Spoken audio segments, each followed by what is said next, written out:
E aí, fantasmas! Sejam muito bem-vindos ao Ligengar! Eu sei que eu tô com o cabelo um pouquinho bagunçado, mas isso não importa nesse vídeo. O que realmente importa é que começaram a sair as primeiras reviews, ou seja, as primeiras notas de Pokémon Sword and Shield. E eu vou trazer todas elas aqui pra vocês. Claro, sem fazer qualquer tipo de avaliação, porque eu ainda não joguei. Depois de zerar Pokémon Sword and Shield, aí sim eu posso tentar fazer uma espécie de review própria aqui do canal. Mas antes de ir com tudo nesse tema, deixa eu dar um rápido aviso pra vocês, porque nesse momento que tá saindo o vídeo no YouTube, eu devo estar ao vivo no Facebook Game, fb.gg/Ligengar. Então clica no link na descrição e me assiste jogando um pouquinho de Pokémon Let's Go, beleza? Mas é isso, vamos lá e vamos começar comigo falando para vocês as notas dos últimos jogos de Pokémon no Metacritic, que é um dos principais sites de compilação de review de jogos. E de outras coisas também, mas nosso foco são os jogos. Let's Go tem 79 no Metacritic, e é sempre de 100, né? 79 de 100. Ultra Sun e Ultra Moon tem 84, Sun e Moon tem 87, Omega Ruby e Alpha Sapphire tem 83, XY 88, Black 2, White 2, 80, na minha opinião, a nota mais injusta dessa lista, e Black White, 87, beleza? Então essas são as notas da quinta geração em diante da franquia. A partir de agora, a gente vai ver as notas que Pokémon Sword and Shield estão recebendo da mídia especializada. E eu também já quero dar um rápido aviso de que eu não boto muita fé em review de site, tá? Principalmente porque há casos passados de reviews patrocinadas, então rola um interesse aí por trás das cortinas. Então, como eu não sei o que é autêntico e o que não é, eu geralmente nem levo muito em consideração. Mas entendo que seja algo relevante e é por isso que eu estou fazendo esse vídeo. Eu geralmente costumo levar mais em consideração aquela user score, que é a nota que os jogadores, os usuários, as pessoas que jogaram os games dão, principalmente no Metacritic. Enfim, dito isso,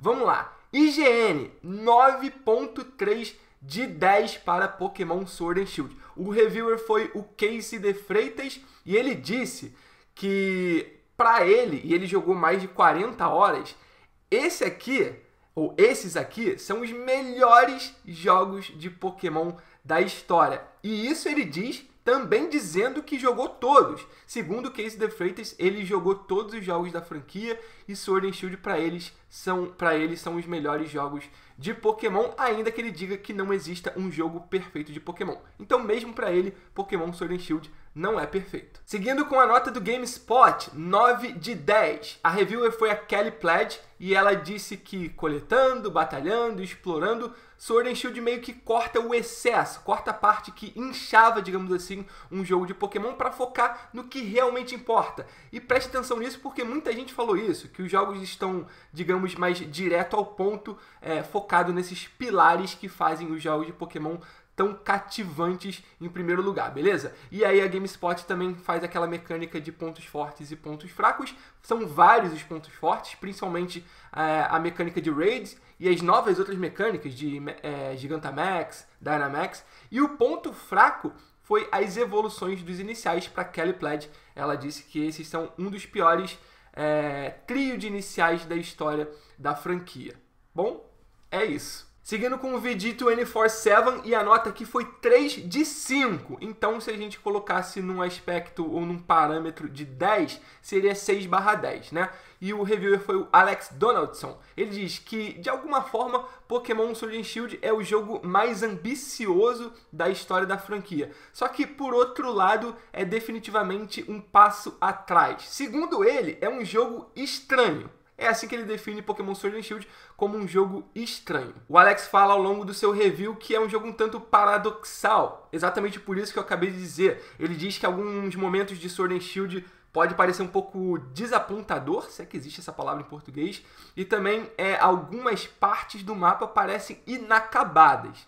Tá? Mas ele também diz que é um jogo acolhedor, interessante, divertido, com todo aquele aspecto que a gente conhece da franquia. Continuando com o site The Verge, o Andrew Webster foi o reviewer de Pokémon Sword and Shield nesse site. Ele disse que Pokémon Sword and Shield são os melhores jogos de Pokémon em anos. A questão é, Andrew, em quais anos?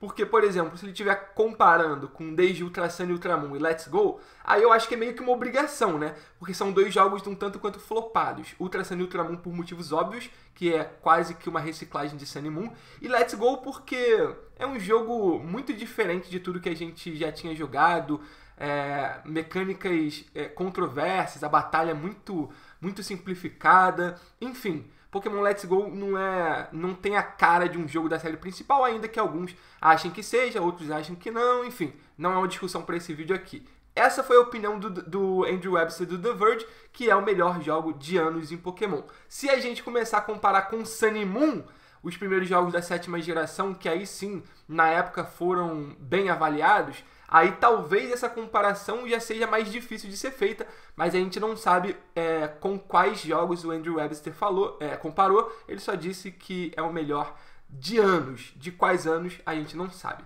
Seguindo com a Nintendo Life, que deu 8 de 10. O Alex Oni foi o reviewer da Nintendo Life e ele disse que os pontos fortes foram Wild Area, novos Pokémon e a escala dos Pokémon.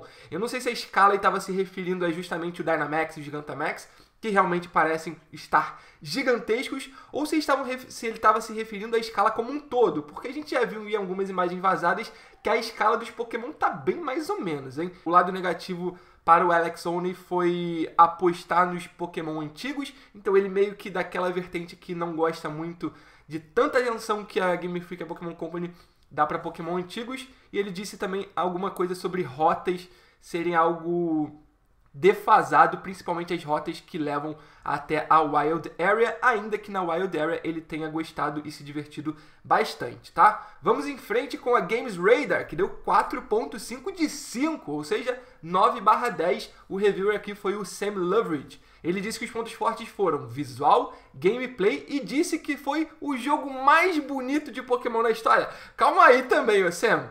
Se o primeiro jogo da série principal, excluindo Let's Go, para o Nintendo Switch, para um console de mesa, não for o mais bonito da história, aí também, né?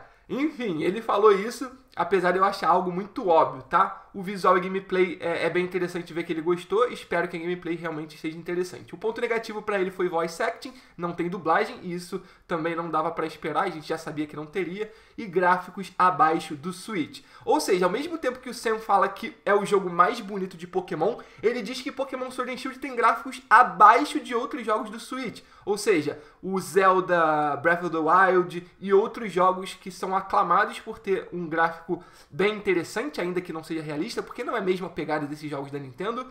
Ele diz que Pokémon Sword and Shield estão abaixo desses gráficos, o que é bastante triste, né? Apesar de, claro, que vai ser os jogos mais bonitos, porque nunca teve um jogo de Pokémon para um console tão potente quanto esse, então é mais do que obrigação. Vamos em frente com a Game Informer, que foi aquele site que foi lá no Japão fazer várias entrevistas e tal. A reviewer aqui foi a Brian Shi, e ela disse que Pokémon Sword and Shield são uma forte tentativa para a série de fazer essa transição para o console. Isso que eu estava falando de ser o primeiro jogo de Pokémon para um console de mesa. E ela diz que ainda que algumas frustrações aconteçam e não deixe o jogo ser lendário, essa nova geração prova que a franquia Pokémon continua muito boa, mesmo 2 décadas depois do lançamento. E isso a gente sempre diz. A nostalgia que envolve Pokémon, a parte lúdica, a magia ao redor da franquia dos jogos de Pokémon, não deixa Pokémon morrer. Mas esses jogos parecem estar decepcionando em alguns aspectos, principalmente aspectos técnicos, como o gráfico. Beleza? Esse foi o review da Game Informer. Logicamente que eu estou resumindo tudo. Eu dei uma lida na maioria desses reviews, só que eu não vou ler tudo aqui, porque nem tem como, né? Enfim, de site principal, até o momento que eu estou gravando esse vídeo, esses foram os principais reviews.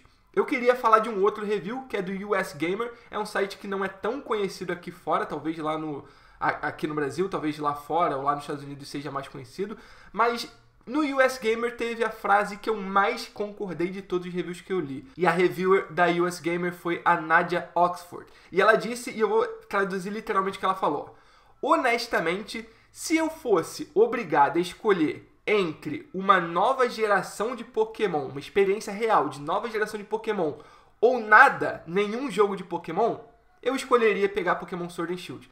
Então, assim, Pode ser que Pokémon Sword and Shield não seja tudo que a gente esteja esperando?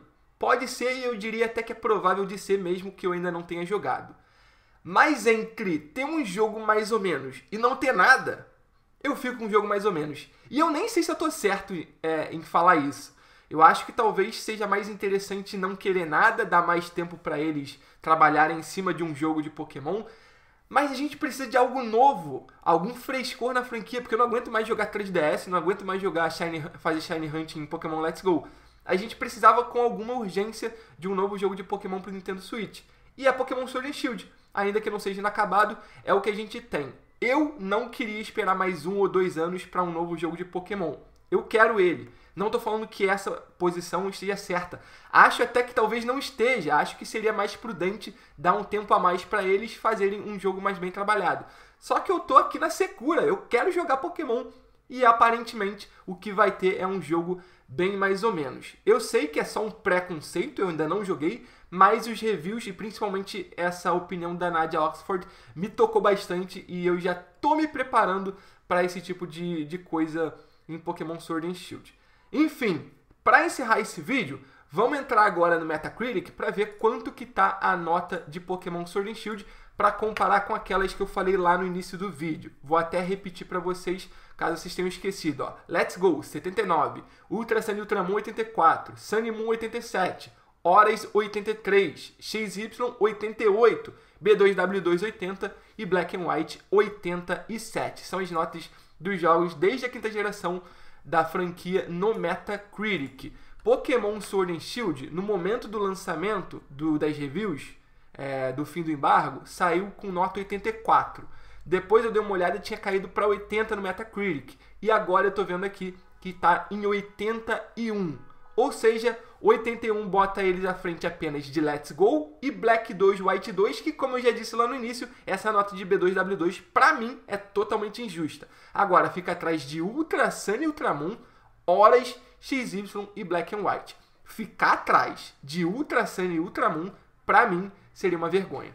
Enfim, fantasmas, essas são as primeiras avaliações de Pokémon Sword and Shield. Eu sei que eu posso ter sido um pouco preconceituoso em relação a Sword and Shield, porque eu ainda nem joguei, mas eu me vi na obrigação de trazer esses reviews. Como eu disse, eu não sou muito de levar em consideração review de site, porque acho que tem alguns interesses envolvidos, mas no momento é o que temos e eu acho interessante falar com vocês, ok? Comenta aí embaixo qual é a sua opinião sobre esses reviews, qual a sua expectativa para Pokémon Sword and Shield, e é isso, vem pra live no Facebook Game. Muito obrigado por tudo, fantasmas! Pela força de sempre e até a próxima!